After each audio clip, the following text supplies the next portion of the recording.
ننگے سر نماز پڑھنا سستی کی وجہ سے، ویسے اگر آپ پڑھ لیتے ہیں تو اس میں حرج نہیں ہے،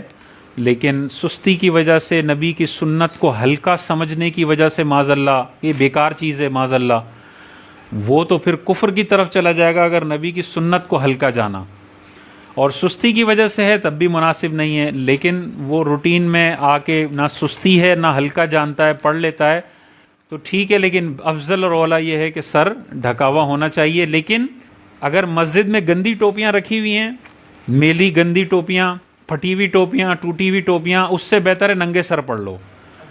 تو مناسب، یا تو مناسب ٹوپیاں ہوں یا آپ کے پاس آپ کی ٹوپی ہو، اگر ایسی کوئی انتظام نہیں ہے تو گندی ٹوپی سے بہتر ہے پھر ننگا سر ہے۔ ہاں یہ مناسب نہیں ہے، ایک تو میلی گندی ٹوپیاں ہوتی ہیں، دوسرا اس کو جب آپ پہناتے ہیں اس کا سارا خشوع و خضوع ادھر ادھر ہو جاتا ہے، وہ عجیب و غریب کیفیت میں ہو جاتا ہے، پتہ نہیں کون ہے، کس نے یہ کر دیا۔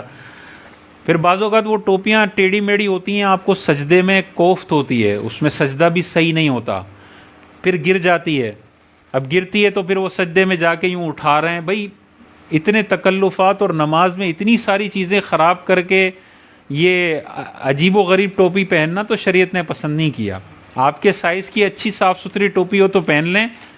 ورنہ پھر بہتر ہے کہ ننگے سر پہنیں، گندی ٹوپیوں کے علاوہ سے بچتے ہوئے۔